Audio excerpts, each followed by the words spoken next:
ကဘာကျော်မင်းသားရှာရခန်းရဲ့ရင်ခွင်ထဲရောက်သွားလို့လူပြောများနေရတဲ့ပြည်ဦးလင်ကမြန်မာမာလေးဖြူနှင်းသွဲပရိသတ်များအားလုံးမင်္ဂလာပါရှင်ဆယ်လင်းဆိုင်တာ page ကနေပြလိုက်ကြဆိုလိုက်ပါတယ်ကဘာကျော်ဘောလီဝုဒ်မင်းသားရှာရခန်းကိုယ်တိုင်အလေးထားဂုဏ်ပြုခြင်းခံနေရတာကတော့မြန်မာနိုင်ငံတောင်ပေါ်မြို့လေးပြည်ဦးလင်ကလှပြူဖြူလေးမတ်ဖြူနှင်းသွဲဖြစ်ပါတယ်သူမကကဘာနုပညာရှင်တွေတောင်အနာဂတ်ဖို့ခက်ခဲတဲ့ဘောလီဝုဒ်ဘရင်မင်းမြတ်ရှာရခန်းရဲ့ရင်ခွင်ထဲကိုအရောက်သွားနိုင်ခဲ့ုံသားမက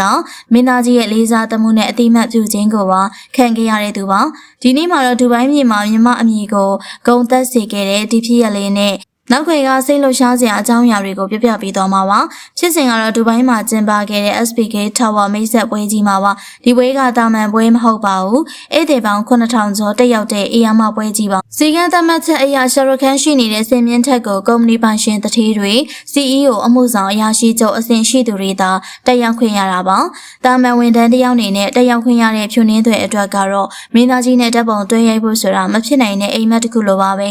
ဒါပေမဲ့ဖြူနှင်းတွေကတော့မရရင်ပြီးရောဆိုပြီးလက်မလျှော့ခဲ့ပါဘူး။သူမကပြင်ဦးလင်သူပြီးစိတ်သက်ခိုင်မာပါတယ်။သူမအားပေးလာတဲ့အိုက်ဒေါ်ကြီးကမျက်စိရှိရောက်နေမှတော့ဒီအခွင့်အရေးကိုအရယူမယ်လို့ဆုံးဖြတ်လိုက်ပုံရပါတယ်။လုံခြုံရေးတွေတင်းကျပ်ထားတဲ့ကြားကနေ CEO တွေသာတွားခွင့်ရှိတဲ့စိတ်မြင့်စီကိုသူမကတော့အရေးဆုံးပြီးတော့ပြေးတက်သွားပါတယ်။ဒီလိုတတိရှိလောက်ရကြောင်းပွဲတွေကပရိသတ်တွေကတောင်ဝိုင်းပြီးတော့လက်ခုပ်တီးအားပေးခဲ့ကြရပါတယ်။ဒီလိုချိန်လူပြောများဆုံးဖြစ်ခဲ့ရတာကရှာရခန်းရဲ့တုံ့ပြန်ပုံပါပဲပုံမှန်အဖြစ်ကဘာကျော်စူပါစတာတွေဟာပရိသတ်တွေရုတ်တရက်ဝင်လာရင်လုံခြုံရေးကိုခေါ်တော့မျက်နှာထားတင်းတာမျိုးတွေရှိတတ်ပါတယ်ဒါပေမဲ့ကီးခံကတော့လုံးဝခြားနာပါတယ်မိန်းကလေးတယောက်သူ့စီကိုအာကိုတကြီးနဲ့ပြေးလာတာကိုမြင်လိုက်တဲ့ချိန်မှာမင်းသားကြီးကဘောင်းမြေကတ်ထဲကိုလက်ထည့်ထားရကနေချက်ချင်းလက်ကိုထုတ်မျက်နှာမှာလည်းအပြုံးပန်းတွေဝေစားစွာနဲ့လက်ကမ်းကြိုးဆိုခဲ့ပါတယ်ဖြူနှင်းတွေက I love you Sharok I am your biggest fan လို့အော်ပြီးတော့ဖတ်လိုက်တဲ့အချိန်မှာသူကမှပြန်လည်ပြီးတော့နှွေးထွေးစွာနဲ့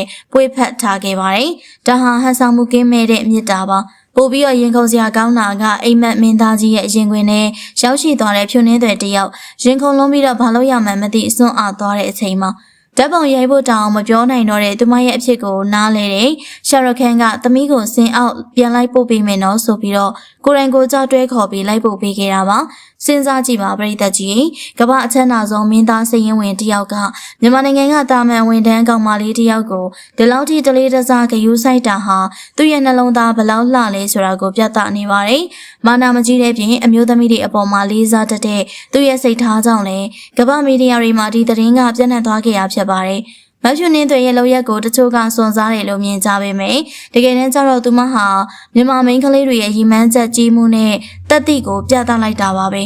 သူမသာမဝေမရဲဖြစ်နေခဲ့ရင်ဒီလိုသမိုင်းဝင်အခိုက်အတန့်မျိုးရလာမှာမဟုတ်ပါဘူးအခုတော့သူမကပြင်ဦးလင်မျိုးလေးရဲ့ဂုံကိုဆောင်ပြီးဒူဘိုင်းမြေမှာတောက်ပနိုင်ခဲ့တာပါဒီဖြစ်ရလေးကကိုယ့်ရဲ့အိမ်မက်ကဘလောက်ပဲဝေးကွာနေပါစေကိုယ့်ဘက်ကသာခြေလန်းဆလန်းဖို့တသိရှိရင်မဖြစ်နိုင်တာဘာမှမရှိဘူးဆိုတာပါပဲကဲပရိသတ်ကြီးရှာရခန်းရဲ့ရင်ခွင်ထဲကိုအရောက်သွားနိုင်ခဲ့တဲ့ဖြူနှင်းတွေကိုအားကြမိရဲ့လားကိုသာသူမနေရာမှာဆိုရင်ရောရင်ခုန်လုံးလုံးမေးလဲတော့မလားရှာရခန်းကိုဘာစကားတွေများပြောမိမယ်လို့ထင်လဲပရိသတ်တို့ရဲ့စိတ်ကူးလေးတွေကိုမှတ်ချက်ပေးခဲ့ပါအောင်နော်အားလုံးကိုကျေးဇူးတင်ပါတယ်ရှင်